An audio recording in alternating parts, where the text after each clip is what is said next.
पाकिस्तान में चौथा युद्ध छिड़ा तो कितने दिन चलेगी लड़ाई? कितने दिन लड़ सकता है पाकिस्तान? पहलगाम में हुए आतंकी हमले के बाद भारत और पाकिस्तान एक बार फिर युद्ध के मुहाने पर खड़े हैं। दोनों देशों ने मिसाइल परीक्षण कर चुप ना बैठने के संकेत दे दिए हैं। रूस ने भी इशारा कर दिया है कि भारत कुछ बड़ा करने वाला है। दोनों देशों में बढ़ रहा तनाव कभी भी युद्ध में तब्दील हो सकता है। भारत के कड़े तेवरों के बाद पाकिस्तान ने अघोषित रूप से युद्ध की तैयारियां शुरू कर दी। दोनों देशों के बॉर्डर पर भारी तनाव है। ऐसे में बड़ा सवाल है कि भारत से 3 युद्धों में बुरी तरह शिकस्त खाने वाला पाकिस्तान क्या इस बार भी मुंह की खाएगा? इससे भी बड़ा सवाल यह है कि यदि भारत और पाकिस्तान में चौथा युद्ध छिड़ गया तो लड़ाई कितने दिन चलेगी? 75 अरब डॉलर के भारी भरकम रक्षा बजट से लैस भारत के सामने बौना पाकिस्तान कितने दिनों तक टिक पाएगा? नमस्कार, मैं हूं सुनिधि और आप देख रहे हैं हरिभूमि स्पेशल। तो मैं बात कर रही थी भारत और पाकिस्तान के बीच होने वाली संभावित जंग की। पहले थोड़ा फ्लैशबैक में चलते हैं। 1947 और 48 की जंग में पाकिस्तान का कश्मीर पर कब्जा करने का नापाक मंसूबा धाराशाही हो गया था। 1965 की जंग में भी उसे मुंह की खानी पड़ी और 1971 की लड़ाई में पाकिस्तान के 2 टुकड़े हो गए। इन तीनों युद्धों में भारत ने पाकिस्तान को नाको चने चबवा दिए। 1999 के कारगिल युद्ध में पाकिस्तान ने अपने सैनिकों की लाशों तक को पहचानने से इनकार कर दिया था। पुलवामा में हुए नृशंस आतंकी हमले के बाद भी भारत ने पाकिस्तान को उसी के घर में घुसकर मारा था। और पहलगाम में हुए आतंकी हमले के बाद एक बार फिर भारत और पाकिस्तान आमने सामने हैं। यदि इस बार भी दोनों देशों में युद्ध छिड़ा तो कौन किस पर कितना भारी पड़ेगा? इसे समझने के लिए दोनों देशों की सैन्य ताकत को जानना बेहद जरूरी है। तो सबसे पहले जानते हैं कि किसकी आर्मी में कितना है दम। ग्लोबल फायर पावर इंडेक्स 2025 के अनुसार भारतीय आर्मी दुनिया की चौथी सबसे पावरफुल आर्मी है, जिसमें करीब 14.5 लाख से भी ज्यादा सक्रिय सैनिक और 11.5 लाख से ज्यादा रिजर्व सैनिक हैं। भारत की आर्मी के पास 4,614 टैंक, 1,51,248 बख्तरबंद वाहन और 3,243 खींची जाने वाली आर्टिलरी है। भारत की पैरामिलिट्री फोर्स में 25.5 लाख बहादुर जवान हैं, जो हर तरह के खतरों से निपटने में सक्षम हैं। पाकिस्तान की आर्मी की बात करें तो उसमें 6.5 लाख सक्रिय सैनिक हैं और 5 लाख रिजर्व सैनिक हैं। दुश्मन देश के पास 3,742 टैंक हैं, 50,523 बख्तरबंद वाहन और 752 सेल्फ प्रोपेल्ड आर्टिलरी है। तो अब बात करते हैं नेवी की। भारतीय नौसेना को ब्लू वाटर नेवी कहा जाता है, जो अंतरराष्ट्रीय स्तर पर अभियान चलाने में भी सक्षम है।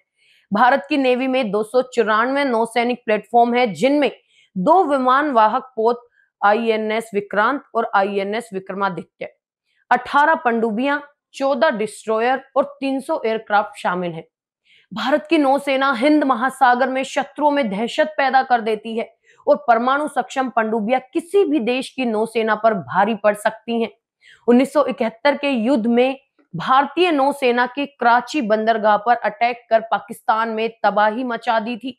पाकिस्तान नौसेना एक ग्रीन वाटर नेवी है, जो मुख्य रूप से तटीय रक्षा तक सीमित है और पाकिस्तान की नेवी के पास 114 नौसैनिक जहाज, 8 पनडुब्बियां, 9 फ्रिगेट और 85 एयरक्राफ्ट है। पाकिस्तान अपनी नेवी को चीन की मदद से पावरफुल बनाने की कोशिशों में लगा रहता है। अब जानते हैं एयरफोर्स में कौन पड़ेगा किस पर भारी। भारत की एयरफोर्स अंतरराष्ट्रीय स्तर पर चौथे स्थान पर है। भारतीय वायुसेना के पास 2,229 एयरक्राफ्ट है, जिनमें 600 फाइटर जेट और 899 हेलीकॉप्टर हैं। भारत के पास अत्याधुनिक एयर डिफेंस सिस्टम है और पिछले तीनों युद्धों में भारत की एयरफोर्स ने पाकिस्तान को घुटने टेकने को मजबूर कर दिया था। भारत के पास अधिक उन्नत फाइटर जेट और हवाई रक्षा प्रणालियां हैं, जो पाकिस्तान में दहशत फैला सकती हैं। पाकिस्तानी एयरफोर्स के पास 1434 एयरक्राफ्ट हैं, जिनमें 387 फाइटर जेट और 57 अटैक हेलीकॉप्टर शामिल हैं। पाकिस्तान की एयरफोर्स भारत का डट्टर मुकाबला करने में असक्षम है। तो चलिए अब यह भी जान लेते हैं कि किसके पास कितनी खतरनाक मिसाइलें हैं। भारत और पाकिस्तान के पास खतरनाक मिसाइलों का जखीरा है जिनकी मारक क्षमता अलग अलग है। पाकिस्तान के पास नस्तर, हथ, गजनवी और अब्दाली नाम की मिसाइलें हैं जिनकी मारक क्षमता 60 से 320 किलोमीटर है, जबकि मध्यम दूरी की मिसाइलें गोरी और शाहीन की मारक क्षमता 900 से 2700 किलोमीटर है। एक्सपर्ट्स के अनुसार यदि इन दोनों मिसाइलों से अटैक होता है तो दिल्ली, जयपुर, अहमदाबाद, मुंबई, पुणे, भोपाल, नागपुर, लखनऊ तबाह हो सकते हैं। यदि इन दोनों मिसाइलों में परमाणु हथियार लगाए गए तो भारत के शहरों में तबाही और अधिक हो सकती है। भारत के पास कम दूरी की मिसाइल पृथ्वी है। इसकी मारक क्षमता 350 किलोमीटर है। अग्नि 1 की रेंज 700 किलोमीटर, अग्नि 2 की 2000 किलोमीटर, अग्नि 3 की रेंज 3000 किलोमीटर है। वही अग्नि 5 की बात करें तो उसकी रेंज 5000 से 7500 किलोमीटर है। इन खतरनाक मिसाइलों की मदद से भारत अपने शत्रु पाकिस्तान के सभी शहरों को निशाना बना सकता है।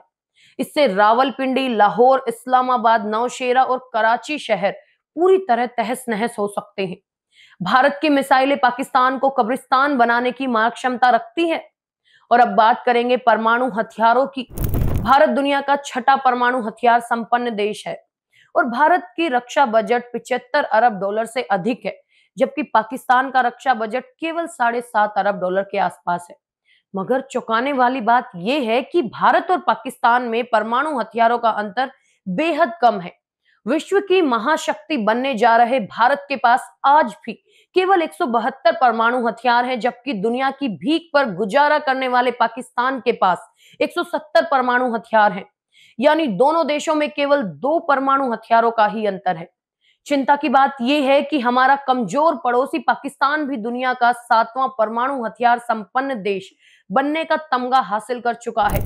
इससे भी बड़ी चिंता की बात यह है कि जहां भारत नो फर्स्ट यूज की परमाणु नीति का पालन करता है, वही पाकिस्तान जैसे शैतानी बुद्धि वाले देश के लिए नो फर्स्ट यूज की नीति कोई मायने ही नहीं रखती।